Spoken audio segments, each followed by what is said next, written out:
Since the dawn of eternity, 4 lights of hope have shone upon the world. Men flock to these lights, around which they build 4 peristylia. Each peristylium becomes their faith and society, the path upon which they are set.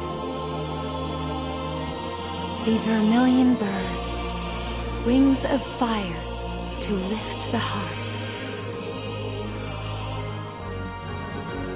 The white tiger, steely arms by which to seize knowledge. The azure dragon, unclouded eyes that see all beneath the sky.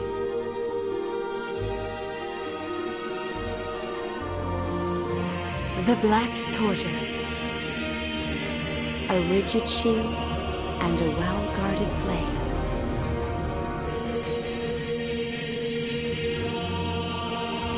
But when 9 and 9 meet 9, Tempus Finis shall be willed upon them. For without the Agito, their world, called Orience, must persist in its spiral.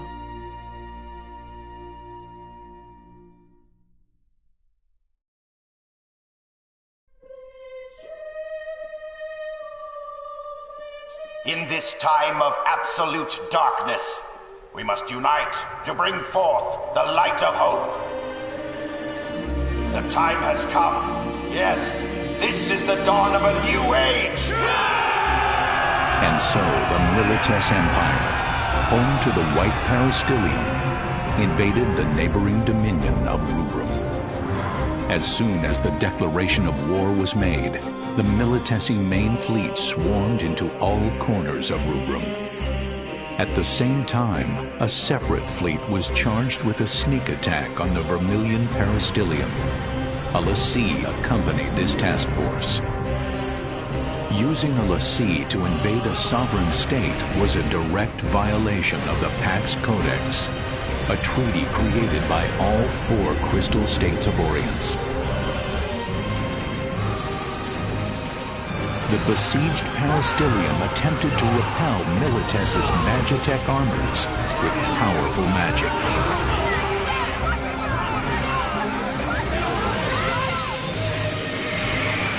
Not even the mighty warships could withstand the awesome power of the summoned Eidolons.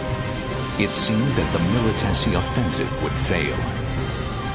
However, the lessee Kunmi led a special unit past Rubrum's defenses and activated a new weapon, the Crystal Jammer, neutralizing the power of the Vermilion Bird Crystal.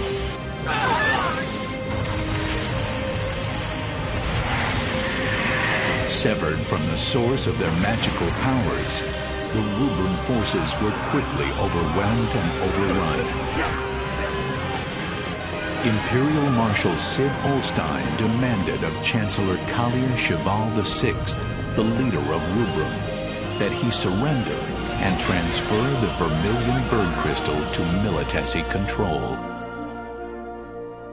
Your crystal cannot protect you. Resistance is no longer an option. You have 6 hours. You must comply with our demands, or face the full might of our forces. In which case, I promise you, the roads of Rubrum will run red with the blood of her people.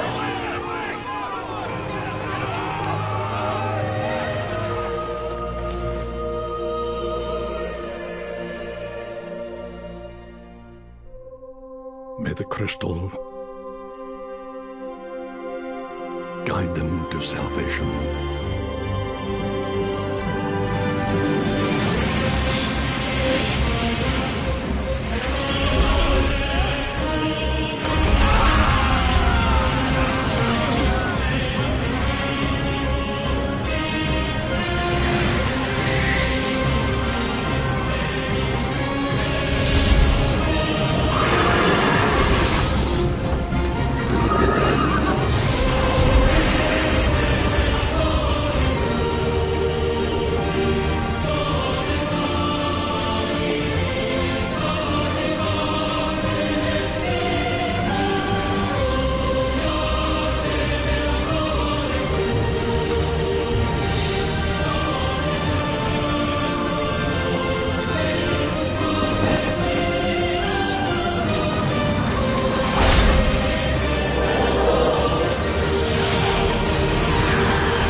when 9 and 9 meet 9, the depths of reason shall stir. When the seal of creation is broken, a voice like thunder shall sound, and thou shalt know.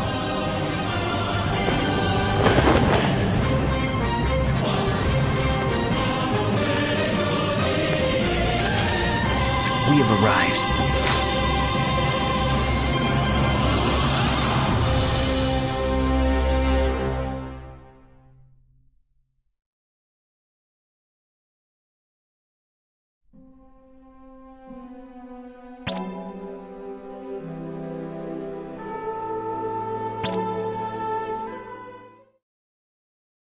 Raise the vermilion banner.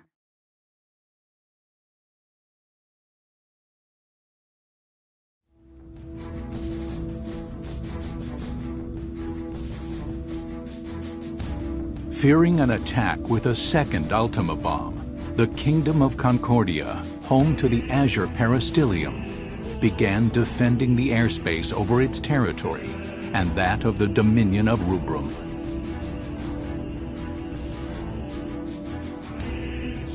Concerned the war might spread to other nations, Concordia sought an immediate cessation of hostilities, but was rejected outright by the Dominion of Rubrum.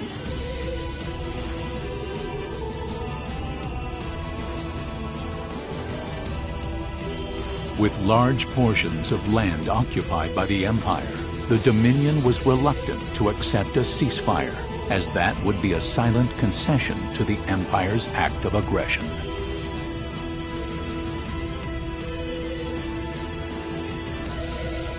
The Consortium of Eight, Rubrum's supreme ruling council, spent several days debating how to recover their lost territory.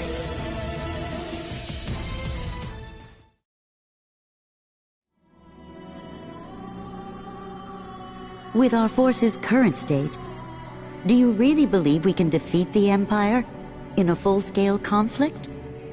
We'll have to abandon our outer territories and focus on defending the capital and retaking key strategic areas. We can make up for our disadvantage in numbers with the sea.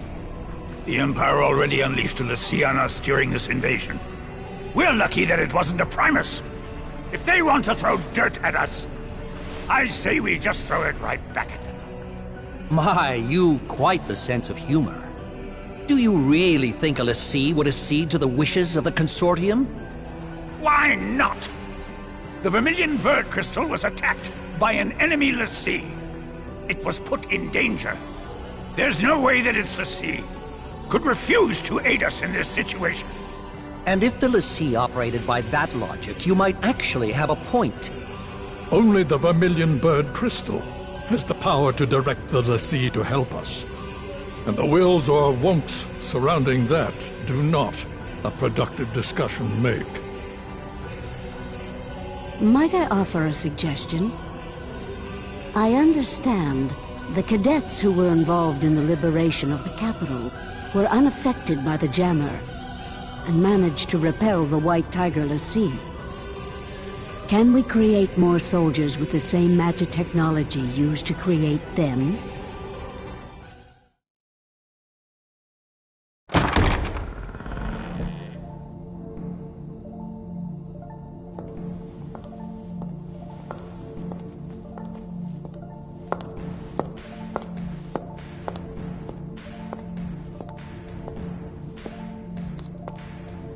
Sorry I'm late.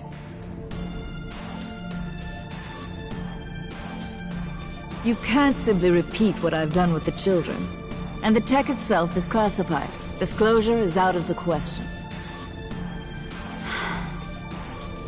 Dr. Aracia, have you learned anything about the crystal jammer? Very little, I'm afraid. I can say with certainty, though, that no human could operate the jammer. It would take a lessee.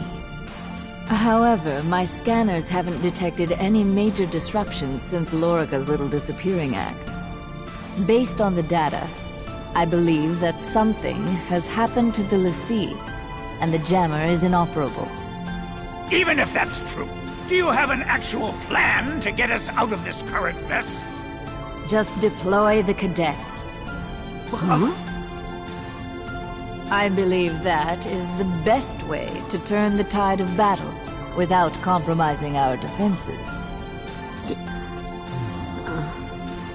Undeniably, the Agito cadets would make for a potent implement of war, but... Would it not be seen as an expansion of the role of those defending the peristilium? No! If the sea won't help us, what choice do we have? Very well. Shall we defer to the Chancellor's judgment?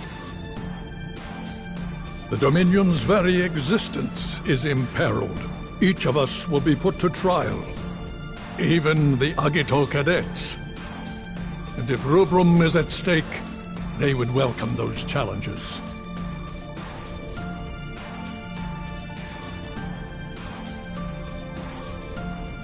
Very well, then.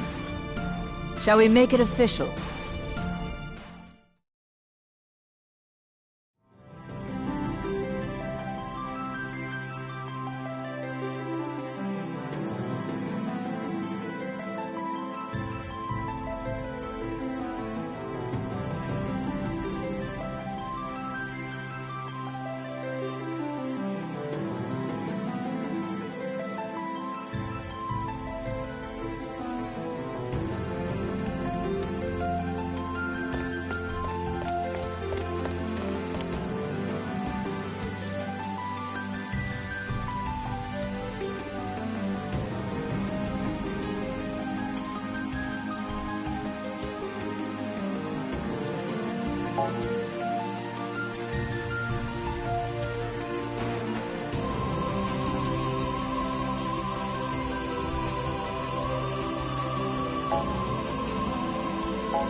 Oh.